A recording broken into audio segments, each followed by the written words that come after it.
What would you do if your parents suddenly reveal that you were switched at birth with another child and that you are now engaged to that said child? Well, you would try to kiss your now stepsister, of course. But this is basically exactly what happens to the main character of the manga that I'm talking about today, A Couple of Cuckoos. Now, the MC Umino Nagi is pretty obviously different from the rest of his family, and then the one day he discovers that yeah, he was actually switched at birth with another child. And while on the way to dinner to meet his biological parents, he meets Amano Erika, who was just in the middle of game ending herself. Now, of course, he rescues you, but it turns out she was just trying to worry her father because her father arranged a marriage with another boy and she wasn't really into it. So after some bonding and pretending to be dating, they basically go their separate ways. But Nagi goes to dinner and finds out that the child he got switched at birth was, well, you guessed it, Erika herself.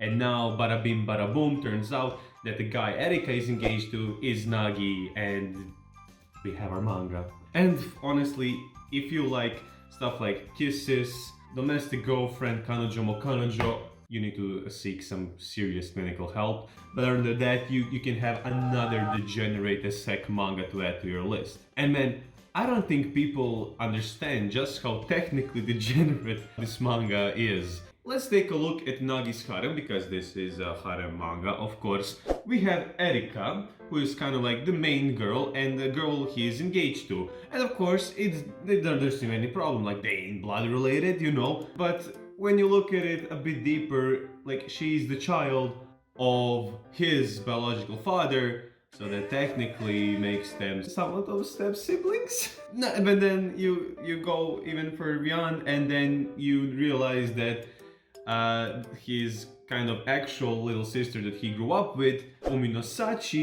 also has a huge crush on her, and he's starting to develop feelings for her, so for his actual stepsister. And then you also sprinkle in some, you know, childhood friend and a little bit of, you know, current high school best girl in class crush, and you have yourself a pretty interesting rom-com harem setup, if you ask me. But now, as any good harem or any good manga series at that, this manga poses some really interesting questions and of course tries to give the answers to those questions, or just tries to kind of intrigue the reader. To be more precise, there are 3 really interesting questions that this kind of manga poses to its reader. And as you can imagine, each one of those questions or each one of those problems is connected to a different girl. This is pretty standard stuff, like in any harem, in any basically series, but particularly harem. Each character, each girl, or if it's a rich harem, each guy has their own unique problem that they have to develop and overwork, yada yada yada. And boy, are there some spicy problems going on around here. Question 1, or basically you can also call it plot point number 1 that this manga poses is: if it turns out that you're adopted, can you and your stepsister fuck? No, honestly, I wish I was joking, but it is a plot point with this. Like I mentioned, one of the love interests is Sachi, who is kind of a stepsister, or I guess an actual stepsister to Nagi, because they grow up with each other, but she has a really big crush on him, and throughout the series starts kind of, I guess, act more on her feelings, while Nagi starts seeing her more as a potential love interest and not as... So yeah, I guess like you technically can call this incest, but you also can make an argument that this isn't incest. In my personal opinion, I'm actually rooting for Sachi. Oh no, turn the lights off. No. How do I explain this without sounding completely degenerate? I just like her. For me, she is definitely best girl. Like, she is cute, she has a personality, and I'm rooting for her and Nagi to end up together. But yeah, disregarding all of that, this, again, it's a question that, well, has been asked, but it's in a really interesting context sense. You know, there's stuff like Domestic Girlfriend, where, you know, Rui said the all famous line like bitch, we ain't blood related, and all that is true. This is like a completely different situation, because these two were well, basically grew up together, so they have a bit more. They were basically raised as siblings. So yeah, it's now weird. And honestly, in the manga, it is handled like as a weird situation that like everybody's still confused by it. But yeah, like I'm still rooting for Sachi. Now for this next question, I move to this kind of more of a retro room because this is more of a retro question in and of itself. But the second question this series poses is, are arranged marriages good?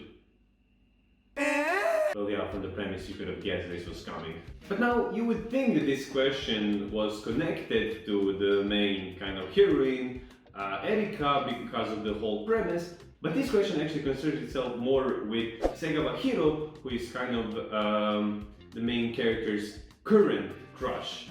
Because you see, she's also in arranged marriage just like Erika and Nagi, because she comes from a shrine family, so to kind of, you know, keep the tradition going, arranged marriages are, I guess, a thing. And to go even deeper, her parents are also from an arranged marriage, so there's this whole arc and whole discussion of, are arranged marriages good?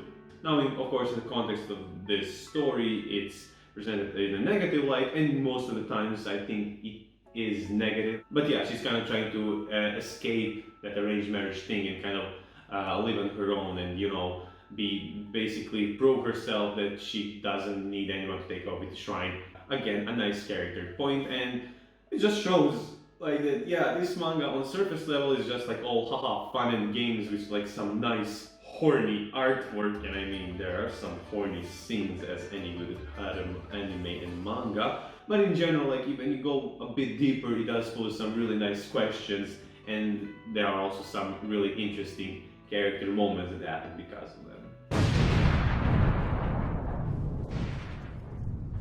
And the final question this manga poses finally concerns itself with the main heroine, Amano Erika. And the final question basically is, what makes your parents your parents? Now you could have probably guessed something like this is going to be asked, given the premise of, you know, getting switched at childhood. And yeah, this manga at some points, maybe not in the beginning but later on, starts asking this question more and more.